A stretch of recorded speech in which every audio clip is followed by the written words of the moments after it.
Module 6, Transportation for Medical Purposes.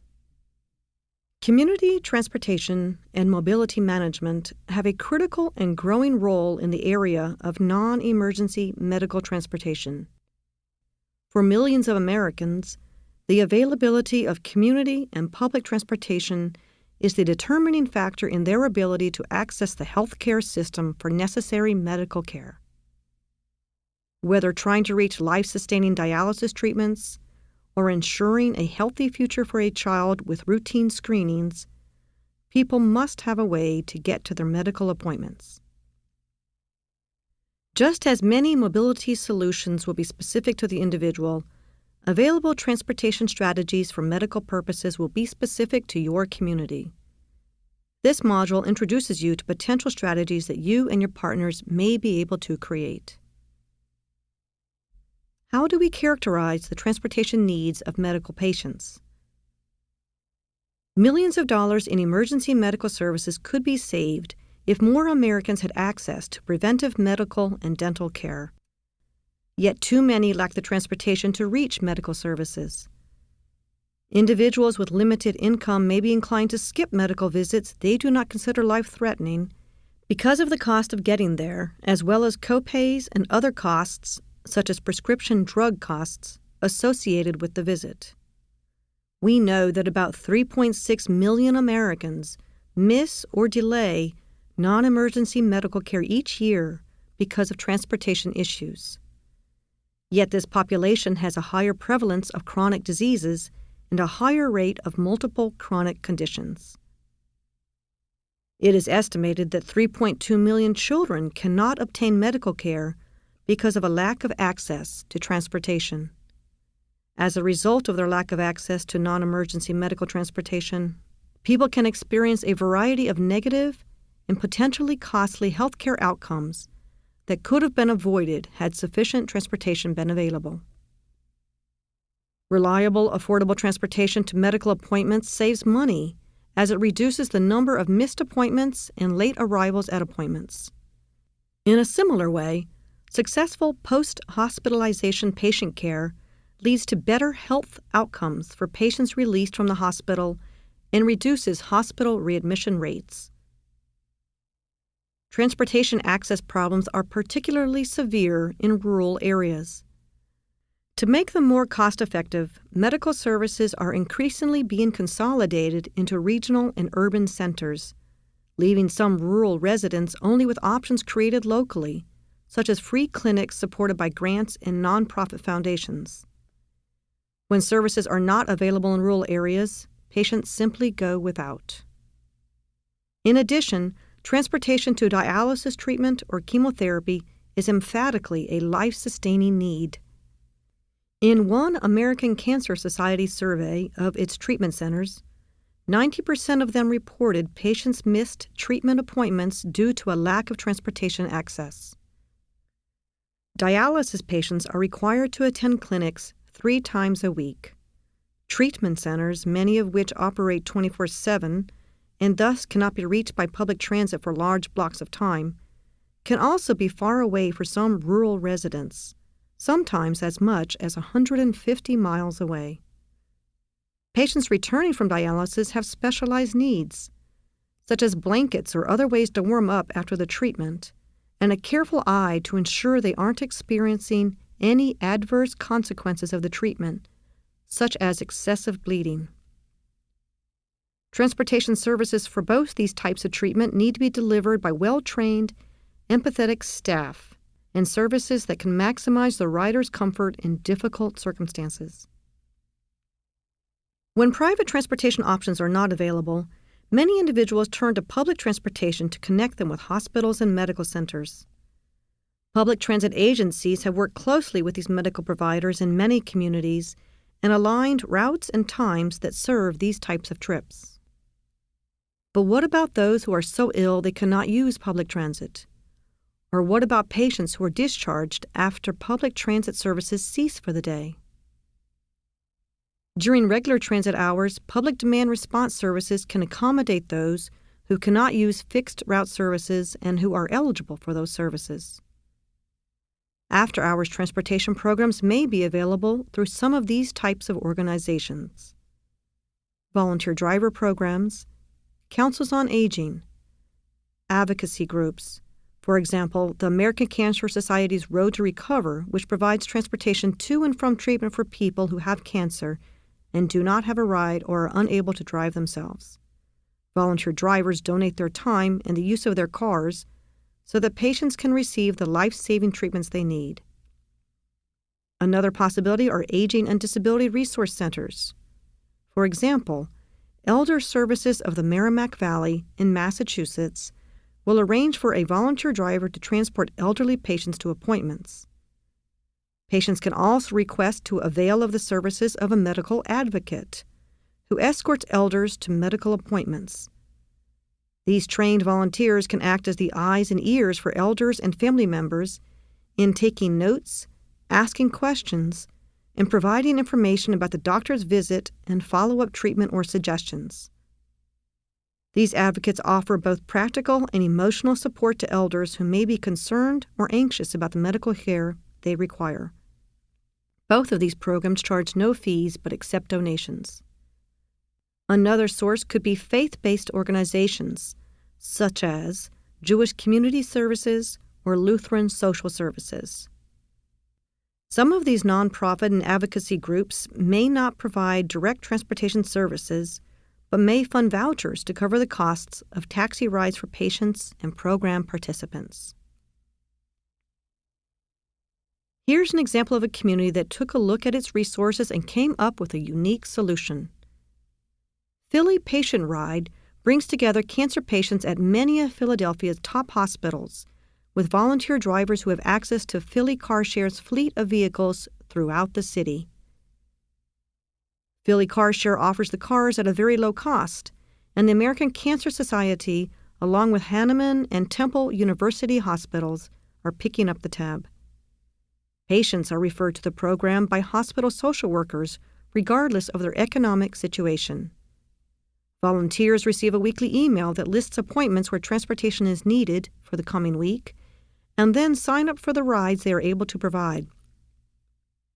On the day of the appointment, the volunteer picks up a reserved Philly CarShare vehicle and drives the patient to or from his or her treatment appointment.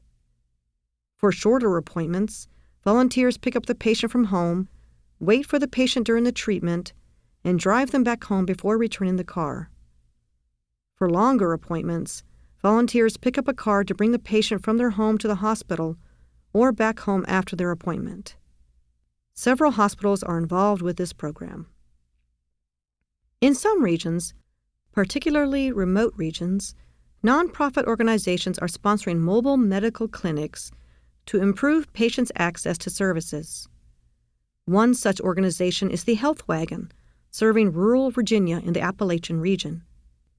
Another is the Children's Health Fund, which operates in the Mississippi River Delta region and other areas in the country where health care access for children is difficult. Private companies in many communities provide ambulatory, stretcher, and ambulance-based transportation. The fees for these services may be out of the reach of patients with limited income, but in a life-threatening situation may be a lifesaver. There are also private long-distance bus companies that provide medical transportation to patients. Some hospitals and medical centers also operate their own shuttles. For example, the JFK Medical Center sponsors a shuttle that runs between its center and the Muhlenberg campus in New Jersey for patients who require non-emergency medical services. It also supports a medical taxi service for scheduled non-emergency diagnostic and treatment appointments at JFK Medical Center, providing door-to-door, round-trip transportation services. This service is available to area residents upon request. Let's look at Medicaid. States are required to provide non-emergency medical transportation, or NEMT, to approved Medicaid health services. Each state is responsible for designing and operating its own NEMT, and programs differ from state to state. Annually, more than 111 million NEMT trips are taken at a cost of nearly $1.8 billion, for an average cost of $16 per trip. Just 10% of Medicaid-eligible patients actually use NEMT services, however. Since Medicaid's enactment, medically necessary non-emergency transportation has become an integral part of Medicaid recipients' ability to access services. While there is considerable variation, virtually all states recognize non-emergency medical transportation as a fundamental aspect of program administration and health care. Medicaid non-emergency medical transportation has become a significant issue for states and transportation networks. Recent information indicates that state and federal funding for non-emergency medical transportation dwarf all other human services transportation expenditures, an amount equal to almost 20% of the entire federal transit budget. In a very real way, choices that states make regarding provision of non-emergency medical transportation are shaping the transportation infrastructure in this country. While state Medicaid agencies may issue bus or transit passes for non-emergency medical transportation, they must first determine whether passes are a cost-effective means of providing transportation for each Medicaid-eligible individual. The cost-effective test states that the cost of a monthly pass cannot exceed the cost of individual transit trips. Although the cost of individual transit trips may not be compared to the cost of trips by other modes for this calculation, the cost of transit passes must also be determined to be less costly than other modes of travel. Payment for transit trips may be made on a basis other than monthly. Tickets or tokens may be purchased through discount for a set number of individual trips. For example, a bus pass for 10 individual trips might be purchased for a discount from the cost of 10 individual tokens.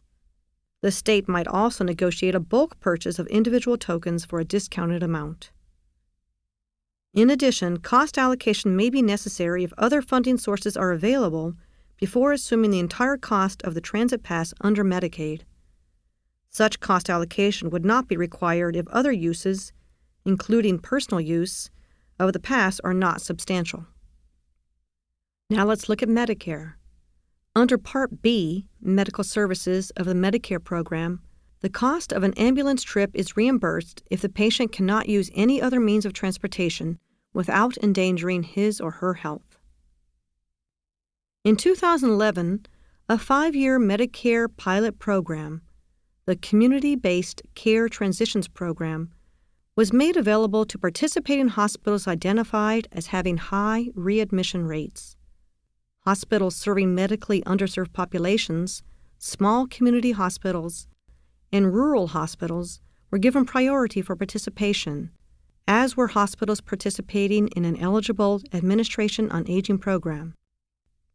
Under the program, hospitals must engage in at least one evidence-based care transition intervention, such as conducting comprehensive medication review and management, targeted toward Medicare beneficiaries who are at high risk for readmission or a poor transition from the hospital to their post-hospital site of care. Transportation is an integral part of managing this community-based care approach, such as access to pharmacies and follow-up visits. Hospitals treating Medicare patients will be further motivated to become involved in ensuring discharged patients have transportation to follow-up appointments because of a new provision in the Affordable Health Care Act. Beginning in fiscal year 2013, participating hospitals with higher than expected readmission rates will experience decreased Medicare payments. How can mobility managers most effectively work with the medical community to ensure patients have rides to medical services? First, they can build relationships with discharge planners and care coordinators. HopeLink, a nonprofit organization in Seattle, Washington area, provides on-site mobility management services at the Harborview and Children's Hospitals to assist patients in finding transportation. The positions are jointly funded by the medical facilities and HopeLink. At those sites, the mobility managers work closely with the discharge staff and with patients. This arrangement was set up to minimize the time medical staff spend coordinating transportation for patients. Staff quickly realized that having a transportation expert on site and having expedited mobility management services for patients gave them more time to attend to their medical duties. Given the positive experience of HopeLink and the important role transportation plays in patients accessing aftercare services, mobility managers can encourage all discharge staff to include transportation in their post-hospitalization discussions with patients. In fact, healthcare professionals agree that many readmissions would not be necessary if planning for post-discharge started early, was more robust and thorough, actively involved the patient and his or her family, and created a strong partnership with all post-acute care providers, including transportation providers. Secondly, mobility managers can collaborate with medical providers to assist patients who do not have reliable transportation to appointments. A simple option is to make sure doctors' offices know what routes serve them, so they can share that information with patients. Third, for recurring trips, the mobility manager, local transit agency, and medical provider can work together to geographically group patient trips so that patients can share rides to and from the medical center. The American Cancer Society has done this with chemotherapy providers in Florida and is piloting a similar program with River City Transit in South Dakota. All-Tran Transit Authority in Muncie, Michigan, runs 24 passenger buses to the nearest full-service hospital center about 100 miles away. Hospital staff give the bus riders top priority for scheduling appointments that match with the bus schedule. The hospital is even helping to fund the bus service. Patients who need to make regular trips use monthly passes.